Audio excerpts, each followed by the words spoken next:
الحمدللہ رب العالمین والصلاة والسلام علی رسول اللہ وعلی آلہ واصحابہ اجمعین وبعد۔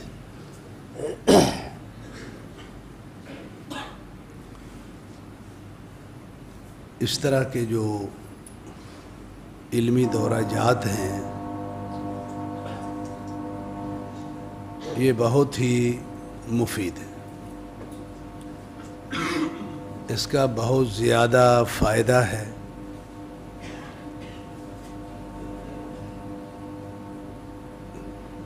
چند فوائد میں بیان کر دیتا ہوں۔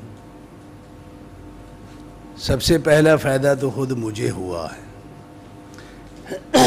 اور وہ یہ ہوا ہے کہ کم و بیش 300 ساتھی وہ مستفید ہوتے رہے ہیں۔ اگر میں کسی مدرسے تک محدود رہ کے ایک کلاس کو ہر سال پڑھاؤں تو وہ کلاس 10-12 طالب علموں 15 سے اوپر نہیں ہوتی۔ اب 300 طالب علم پورا کرنے کے لیے کتنے سال لگیں گے یہ آپ حساب لگا لیجیے۔ 12-15 سال تو ضرور لگتے ہیں۔ اتنا بڑا کام جو ہے وہ 5 دن میں اگر ہو جائے تو یہ کوئی معمولی فائدہ ہے، بہت بڑا فائدہ ہے۔ دوسرا پھر عموماً علماء کرام جو کتابیں بھی لکھتے ہیں، تدریس مل جائے تو ٹھیک ہے، نہ ملے تو کتابوں کی حد تک۔ بلا شک وہ کتابیں اپنی جگہ پہ ان کا ایک فائدہ اس میں موجود ہے، لیکن آپ اس فائدے پہ ذرا غور کیجئے کہ یہی کتاب اگر آپ بھائیوں کو دے دی جاتی، آپ پڑھتے رہتے تو کتنے فائدے ہوتے آپ کو۔ اب مجھے دے دی گئی، میں نے اس کو پڑھایا سمجھایا، کتنی بحثیں ہیں ضمنی طور پہ جو آئیں جو کتاب میں موجود، یعنی کتاب کے مواد سے بھی زیادہ جو ضمناً بحثیں ہوئی ہیں وہ اس سے بھی زیادہ ہے۔ اور پھر کتاب کے اندر جو بھی مواقف لکھے ہوئے ہیں وہ بڑے محدود ہیں، لیکن جب پڑھا ہم نے اس کو کھلے ٹائم میں تو بڑی لمبی بحث اس میں ہوئی، بہت کچھ۔ مطلب یہ ہے کہ کتاب تک اگر آپ محدود رہتے تو جو کچھ ملتا، جب پڑھا ہے تو بہت ساری چیزوں کی تفصیلات آئیں، ضمنی طور پہ کئی مسائل آئے جس پہ بات ہوئی، تو یہ تو یعنی اس کتاب کے حجم سے بھی 4-5 گنا زیادہ جو ہے وہ فوائد بن جاتے ہیں۔ تو یہ اس طرح کی جو مجلسیں ہوتی ہیں ان کے یہ فوائد ہوتے ہیں۔ تو میں تو یعنی بہت ضروری سمجھتا ہوں کہ اس طرح کے جو دورہ جات ہیں یہ ہونے چاہیے، اصول فقہ میں بھی ہونے چاہیے، اصول حدیث میں بھی ہونے چاہیے، اور بالخصوص ایک پوائنٹ بہت ضروری ہے، یہ بہت سارا تقدر ہے اور بہت ساری گرد ہے جس کو صاف کرنے کے لیے وہ ہونا چاہیے، وہ ہے اصول حدیث جس عقل، فہم، فلسفے کی بنیاد پہ اس کو ترتیب دیا گیا ہے، اس کے مقابلے میں اصول فقہ جس عقل، فہم اور فلسفے کی بنیاد پہ اس کو ترتیب دیا گیا ہے، ان دونوں فلسفوں میں تقابل بہت ضروری ہے، بہت ہی ضروری ہے۔ تو بہرحال یہ تو ایک میں اگر کر سکیں تو کسی موقع پہ کر لیجئے اس طرح کی بھی اہتمام۔ مزید میں نے جو اس دورے میں ایک چیز بڑی عجیب و غریب جو مجھے دیکھنے کو ملی ہے وہ یہ ہے کہ اس دورے میں بھاری تعداد دوسرے مدارس میں پڑھانے والے مشائخ کی تھی.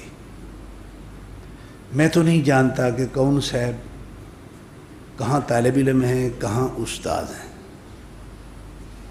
لیکن بہرحال معلومات ہوئیں، پتہ چلا کہ ایک بڑی خاصی تعداد جو ہے وہ کبار مشائخ کی یہاں موجود ہے.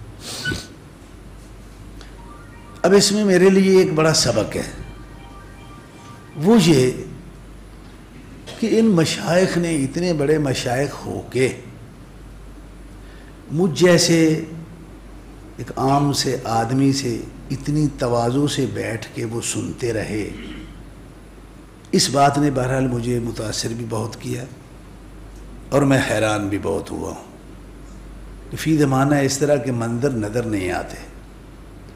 لیکن یہ کراچی میں ایک علمی فضا جو میں نے یہ دیکھی ہے کہ ایک ادارے کی دعوت پہ سب اداروں کے ذمہ داران بھی تشریف لائے، اساتذہ بھی تشریف لائے، جیسے جیسے تعارف ہوتا گیا شیوخ الحدیث بھی تشریف لائے.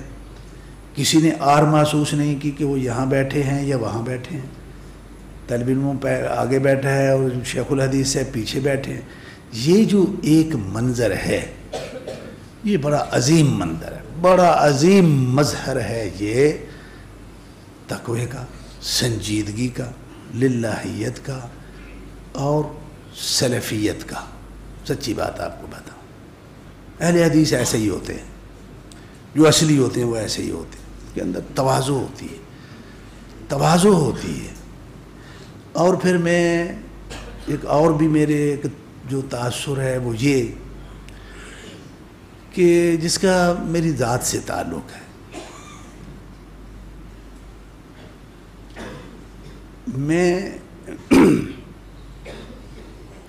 مجھے آج تک یہ کوئی سمجھ نہیں آئی میں کیا ہوں. میں آپ کو صحیح بتاؤں، کوئی مجھے کچھ کہہ دیتا ہے، کوئی کچھ کہہ دیتا ہے.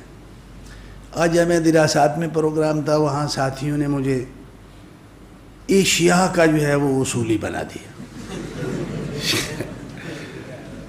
بولنا تشریف فرمائے ہمارے بھائی. تو میں اس مجلس اور دورے کے جو شرکاء تھے میں خود الجھا رہا کہ یار میں آپ کو صحیح بتا رہا ہوں، مجھے کچھ پتہ نہیں. اب مجھے، اور یہ تواضع نہیں، میں کوئی غلط بات نہیں کر رہا، بالکل حلفاً کہہ رہا ہوں. یقین کرو کہنے والے کچھ بھی کہتے رہے لیکن مجھے نہیں پتا کہ میں کیا کچھ ہوں. تو جب وہ مجھے ہی پتہ نہیں ہے، آگے میں سمجھتا ہوں کہ جو آگے بیٹھے ہوئے ہیں شیوخ الحدیث بیٹھے ہوئے ہیں وہ مجھ سے بڑے مرتبے میں ہیں، مجھ سے بڑے مقام میں ہیں، تو ظاہر ہے اس چیز کا نفسیاتی طور پہ جو متکلم ہے، گفتگو کرنے والا ہے، اس پہ اثر تو پڑتا ہے نا. تو یہ میں نے سارے اثرات جو ہیں اس کے باوجود کہ یہ میری نفسیات پہ حاوی رہے، لیکن پھر بھی میں نے زور شور لگا کے کچھ نہ کچھ بات آپ بھائیوں کو سنا ڈالی. تو بہرحال اس طرح کی جو مجلسیں ہیں، اس طرح کا جو اجتماعات ہیں علمی، اس کا رواج عام ہونا چاہیے، عام ہونا چاہیے. مجھے پتہ ہے بعض مشائخ بڑے عظیم مشائخ، اصول میں بھی، علم حدیث میں بھی، لیکن جب تک وہ اپنے ایک محدود ادارے تک محدود رہیں گے تو ان کا علم وہیں گھوم گھما کے جو ہے نا وہ کاغذوں، ورقوں اور کتاب کی شکل میں وہیں تک محدود رہے گا. اگر ایسے مشائخ کو عام مجالس جو ہیں اس میں موقع دیا جائے، 2 دن کا، 3 دن کا، 4 دن کا، تاکہ ان کے افکار سے زیادہ لوگ جو ہیں وہ مستفید ہوں، تو یہ ان دوروں کی وجہ سے ہی ممکن ہے اور کوئی صورت نہیں ہے.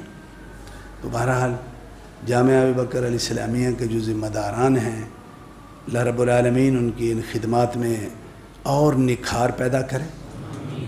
ان ساری خدمات کو قبول فرمائے، مزید توفیق عطا فرمائے، اور اسی طرح دوسرے جو ادارے ہیں وہ بھی اس طرح کہ ان اعقادات کریں، اس لیے بھی کریں۔ دیکھو آپ بھی جانتے ہیں، میں بھی جانتا ہوں، میں بھی اسی کا شکوہ کر رہا ہوں، ہر کوئی اسی کا شکوہ کر رہا ہے کہ جی مدارس میں طالب علموں کی تعداد گھٹتی جا رہی ہے، دلچسپیاں گھٹتی جا رہی ہیں، طالب علم میں دلچسپی نہیں ہے، کوئی آ ہی نہیں رہا، جو آیا ہوا ہے وہ پڑھ نہیں رہا، وہ جتنا ہم اس سے امید کرتے ہیں کہ یہ محنت کرے بنے، وہ بن نہیں رہا۔ یہ شکوہ عام ہے، ہر ادارے میں ہے۔ بھائی اس میں میرے خیال میں طالب علم کا قصور نہیں ہے، وہ تو آج ہو گیا نا، اس کو دیں آپ، اس کو آگے جہاں بھی چلانا بڑھانا ہے، وہ تو اساتذہ کی ذمہ داری ہے نا، کہ اساتذہ ان میں جو ہے نا وہ کتنی گرمی تپش پیدا کرتے ہیں، جذبہ پیدا کرتے ہیں، اور اس کو ابھارتے ہیں کہ بیٹا جی یہ تمہاری ذمہ داری ہے، تم نے جا کے یہ کرنا ہے، تم نے فلاں فلاں محاذ پہ تم نے لڑنا ہے، تم مجاہد ہو اس محاذ کے۔ جب اس کو بھی پتا ہو کہ میں نے فلاں محاذ پہ لڑنا ہے، وہ تیاری کرے گا۔